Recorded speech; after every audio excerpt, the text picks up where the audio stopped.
Hello guys, welcome to चुगली अड्डा। और आज हम चुगली करने वाले हैं द बायस्ड शो के बारे में, जिसका नाम है बिग बॉस। जैसा कि पिछले कुछ सीजन से हम देख ही रहे हैं कि बिग बॉस किस तरीके से बायस्ड हो जाते हैं और उसे विनर बनाते हैं जिसे जनता बिल्कुल भी नहीं चाहती।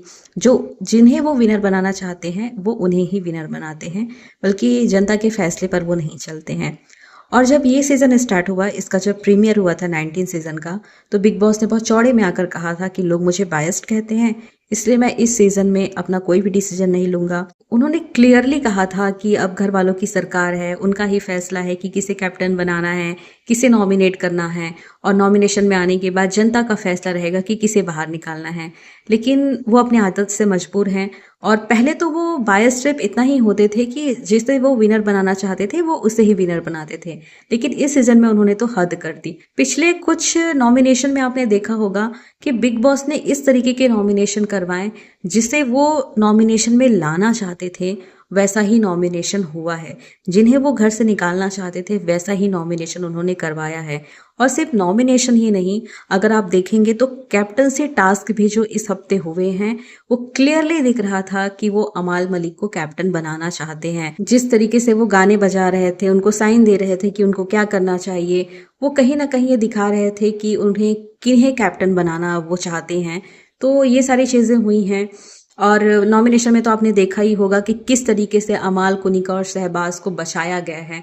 बाकी के लोग जो बचे हैं, अगर वो नहीं भी बचते, नॉमिनेट हो जाते, तो भी कुछ फर्क नहीं पड़ता, लेकिन जिन्हें उन्हें निकालना था उनको वो नॉमिनेशन में लाएं।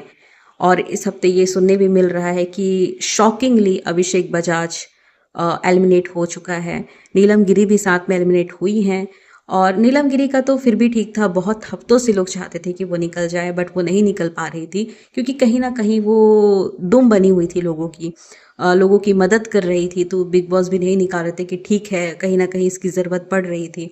अब उसकी ज़रूरत ख़त्म हो गई तो शायद उसको निकाल दिए। बट अभिषेक बजाज का निकलना बहुत ही ज़्यादा शॉकिंग है इस हफ्ते। अब देखते हैं क्या होगा, इसके बारे में हम बात करेंगे। लेकिन इससे पहले हम बात करेंगे कि किस तरीके से बायस्ड होते जा रहे हैं दिन ब दिन। और अगर कल को अमाल मलिक को विनर बना दिया जाए, उनको ट्रॉफी दे दी जाए, तो हमें बहुत ज़्यादा शौक नहीं लगेगा, क्योंकि व्यूवर्स जो हैं कहीं ना कहीं बैक ऑफ द माइंड हमने ये सेट कर रखा है कि अमाल मलिक विनर बन सकता है। और वो डिज़र्व भी उतना नहीं करता। ठीक है, उसने अच्छा खेला, वो शो के अंदर अच्छा रहा है, उसने बिल्कुल पॉइंट पकड़ी है और सही चीज़ों पर वो लड़ा भी है, लेकिन मुझे लगता है उतना कंट्रीब्यूशन वो नहीं दे पाया जितना शो को देना चाहिए था। आप देखिए, इस हफ्ते अमाल मलिक को कैप्टन क्यों बनाया गया है। अगर आप बिग बॉस 19 बहुत अच्छे तरीके से फॉलो करते हैं तो आपने नोटिस किया होगा कि इससे पहले जब अमाल मलिक सबसे ज़्यादा एक्टिव हुए थे तो तभी हुए थे जब वो कैप्टन बने थे। उससे पहले वो सोते ही रहते थे, उसके बाद भी फिर उनकी तबीयत खराब होने लगी और वो सोते ही मिलते थे ज़्यादातर। कभी कभी लड़ने आ जाते थे, फिर ज़्यादातर वो सोते हुए ही दिखाई दी, वो ज़्यादा कुछ करते हुए दिखाई नहीं दिए। तो बिग बॉस को पता था कि अगर अमाल मलिक एक्टिव नहीं हुआ तो बाकी के जो लोग हैं, वो जो एक्टिव हैं ऑलरेडी, वो कहीं ना कहीं जनता के फेवरेट बनते जा रहे हैं। जैसे कि जीके हो गया, अभिषेक बजाज हो गया, मृदुल तिवारी और प्रणीत मोरे, ये सारे अभी भी जनता के फेवरेट में बने हुए हैं। कहीं ना कहीं वो अमाल मलिक से भी ज़्यादा जनता के गुड बुक्स में हैं। तो कहीं ना कहीं मेकर्स को ये खटक रहा होगा कि उनका जो लाडला है वो लोगों के गुड बुक्स में नहीं आ पा रहा है, व्यूवर्स के गुड बुक्स में नहीं आ पा रहा है, वो एक्टिव क्यों नहीं हो पा रहा है। शायद इसलिए उसको कैप्टन चुना गया होगा। और देखिए, कैप्टन बनते ही वो कैसे एक्टिव हो गया है, वो हमें दिखाई दे रहा है। तो शायद यही मेकर चाहते थे कि वो एक्टिव हो जाए। पिछले कुछ वीकेंड के वॉर से अब तो तान्या मित्तल को भी टारगेट किया जा रहा है, उसे सुनाया जा रहा है। उसी तान्या मित्तल को जिससे कुछ हफ्ते पहले बहुत फेवर किया जा रहा था, उसे हमेशा लोगों के सामने आकर दिखाया जाता था कि वो महान है, बहुत दया की मूर्ति है, वो कभी कुछ गलत नहीं करती। लेकिन पिछले कुछ वीकेंड के वॉर से जो है उसे बहुत बुरा साबित किया जा रहा है। यहाँ तक कि इस एपिसोड में तो ये भी कर दिया गया, जो लास्ट वीकेंड के वॉर का एपिसोड जो आया है हमारे सामने, उसमें उसका फुटेज भी दिखा दिया गया कि कहाँ कहाँ पर बैठ कर वो लोगों की चुगलियां कर रही हैं। लेकिन ऐसा बिल्कुल भी नहीं है कि जितने फुटेज दिखाए गए हैं बस उतनी ही चुगली हुई हो। इससे भी कई ज़्यादा चुगलियां हुई हैं तान्या मित्तल की तरफ से। और ना सिर्फ तान्या मित्तल की तरफ से, बल्कि हर किसी ने हर किसी की चुगली की है। तो वो हर किसी के वीडियोस क्यों नहीं दिखाए गए? क्योंकि बेकर्स को सिर्फ तान्या मित्तल को इस समय टारगेट करना है। जबकि अभी तान्या मित्तल बहुत ज़्यादा स्लो हो गई है अपनी गेम में। जब वो स्टार्टिंग में आई थी तब का अगर आप उसकी जर्नी देखेंगे, वो जिस तरीके से जगह जगह पर जाकर बैठती थी, अपने बारे में बोलती थी, लोगों के बारे में बोलती थी, वो कहीं ना कहीं ये था कि तान्या मित्तल ही शो चला रही थी। हर जगह पर तान्या मित्तल की ही बातें होती थी, चाहे वो घर के अंदर हो या घर के बाहर भी हो, व्यूवर्स के जुबानों पर ही तान्या मित्तल ही छाई होती थी। तो हो सकता है इसीलिए पहले जो है तान्या मित्तल को फेवर किया जा रहा था। देखा जाए तो मेकर्स अभी तान्या के साथ वही कर रहे हैं जो अभिषेक बजाज के साथ कर रहे थे। अगर आप देखें तो अभिषेक बजाज कहीं ना कहीं शाइन कर जा रहा था, है ना। मुझे लगता है कि अभिषेक बजाज को एलिमिनेट करने का रीजन भी यही था कि इस सीजन में बहुत ज्यादा जो है फिजिकल टास्क नहीं हुए हैं, और जब भी फिजिकल टास्क होते थे अभिषेक बजाज जो है शाइन कर जाता था। भले वो उसमें जीतता ना हो, लेकिन उसकी बहस हो जाती थी लोगों से, और वो कहीं ना कहीं गरजता था, बाहर आता था उसका वो व्यक्तित्व, वो दिखता था अग्रेसिवनेस उसका, और वो शाइन कर जाता था, और लोग उसके सामने टास्क में भी दब जाते थे, उतना वो नहीं दिख पाते थे, अपने आप को नहीं दिखा पाते थे। तो उसके वजह से हो सकता है कि जो शो का जो लाडला बेटा है वो भी कहीं ना कहीं दब जा रहा था, और लोग अभिषेक को ज़्यादा पसंद कर रहे थे। तो उनकी उसके गेम को ना स्लो कर दिया गया। कुछ हफ्तों से उसे ये बताया गया कि बाहर तुम्हारी एक्स जो है वो कुछ कर रही है, तो कहीं ना कहीं वो उस जोन में चला गया कि यार बाहर क्या हो रहा है मेरे पीठ पीछे। उसका गेम इसलिए भी स्लो पड़ गया था कि वो कहीं ना कहीं उस जोन में जाके सोचने लग गया होगा कि शायद कुछ गलत हो रहा है बाहर, मेरे बारे में क्या बातें हो रही है क्या नहीं हो रही है। वो एक्टिव दिखता था घर के अंदर, लेकिन हो सकता है उसके माइंड में ये सारी चीज़ें चल रही थी, तो वो स्लो हो चुका था। फिर मेकर्स ने हमें ये भी दिखाने की कोशिश की बीच बीच में कि देखो बजाज तो है, बैल बुद्धि है, इसको तो शो समझ में नहीं आ रहा, इसको तो चीज़ें समझ में नहीं आती है।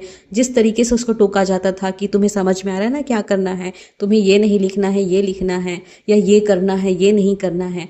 तो कहीं ना कहीं मेकर्स हमें ये दिखाना चाह रहे थे कि बजाज जो है वो इस शो के लिए नहीं बना है, क्योंकि वो बैल बुद्धि है। ये चीज़ वो हमारे माइंड में डालना चाहते थे, तो इस तरीके से उसको बाहर निकाल दिया गया। अब कहीं ना कहीं मेकर्स हमारे माइंड में ये डालना चाहते हैं कि तान्या जो है वो इस तरीके की डिजर्विंग जो है फाइनलिस्ट नहीं है बिग बॉस के लिए, और शायद विनर भी ये डिजर्विंग नहीं हो सकती है, इसलिए तुम इसको सपोर्ट मत करो, अब तुम इसके खिलाफ हो जाओ। ये कहीं ना कहीं घर वालों को भी इनके खिलाफ करना चाहती हैं, और कहीं ना कहीं व्यूवर्स को भी तान्या मित्तल के खिलाफ करना चाहते हैं, इसलिए इतने ज़्यादा मुद्दे उठाए जा रहे हैं। मतलब उसे जो है एक्सपोज किया जा रहा है दिन ब दिन कि वो क्या करते जा रही है, मतलब हर वीकेंड के वॉर में उसको एक्सपोज किया जा रहा है ताकि उसे बुरा दिखाया जाए। देखो वो 100% सही भी नहीं है, मतलब वो कोई सच्चाई की मूरत नहीं है, वो बुरी है ऑफ कोर्स, लेकिन बुरी तो वो पहले भी थी, लेकिन उसको फेवर किया जा रहा था। लेकिन अब जब उसका गेम बहुत ढीला पड़ गया है तो अब उसे एक्सपोज किया जा रहा है। ये बात तो मेकर्स की कुछ समझ ही नहीं आ रही है। तो ये सारी चीजें चल रही है। अब ये देखने में मजा आएगा कि बजाज के जाने के बाद अशनूर का क्या होता है, वो गेम में किस तरीके से आती है। हम कहीं ना कहीं देख सकते हैं कि अशनूर अब जो है गेम को समझने लगी है। वो पहले जो है जीके के साथ उतना नहीं बैठती थी, और जीके को ये लोग साइडलाइन कर देते थे कि वो अपने आप को क्या समझता है, ये वो अभिषेक बोलता ही रहता था, तो अशनूर भी उसका साथ देती थी। लेकिन उसको समझ में आने लगा कि जीके जो है वो गेम को समझ चुके हैं और उनके साथ रहने में ही भलाई है, तो वो उनके साथ रहने लगी, उनको बातों को सुनने लगी, और कहीं ना कहीं वो अपना पक्ष लेना जानती है, वो लोगों से लड़ना जानती है, एक हद में रह के लोगों से लड़ती है, और वो समझती है कि गेम को किस तरीके से खेलना है। लेकिन बजाज के साथ रहकर उसका वो गेम उतने अच्छे से उभर कर नहीं आ रहा था। अगर आप देखें तो लास्ट एपिसोड में जो अशनूर ने वो तान्या वाला जो पूरा शो किया, अपने आप को जिस तरीके से तान्या बनाकर उसने प्रेजेंट किया, अगर हमें ये हमेशा दिखाया गया कि अशनूर और बजाज जो है एक कोने में हमेशा बैठे रहते हैं दोनों साथ में, तो वो कैसे ऑब्जर्व करती कि तान्या पूरे दिन क्या कर रही है, किस तरीके से लोगों से बात कर रही है, क्या नहीं कर रही है। अगर वो इतना अच्छे से ऑब्जर्व कर पाई है उसके बिहेवियर को, उसकी सारी चीज़ों को, तो कहीं ना कहीं वो है, कुछ है उसके अंदर पोटेंशियल। लेकिन सिर्फ बजाज की वजह से शायद वो बाहर नहीं निकल पा रही थी, वो उतना नहीं दिखा पा रही थी अपने आप को, अपनी पर्सनैलिटी को।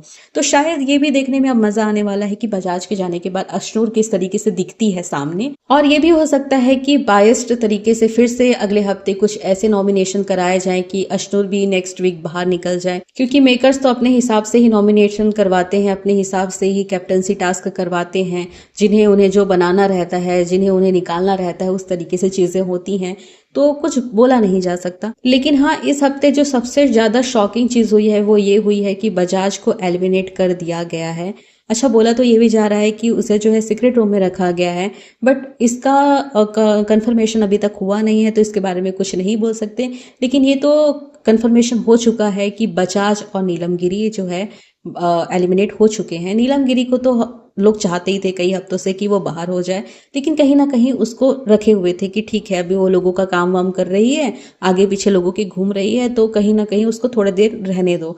बट अब कोई ऑप्शन नहीं था शायद मेकर्स के पास, तो उसे निकाल दिया गया है। आज के पॉडकास्ट में बस इतना ही। मिलते हैं अगले पॉडकास्ट में, तब तक के लिए आप अपना ध्यान रखिए and do like and subscribe to my channel. Thanks for watching.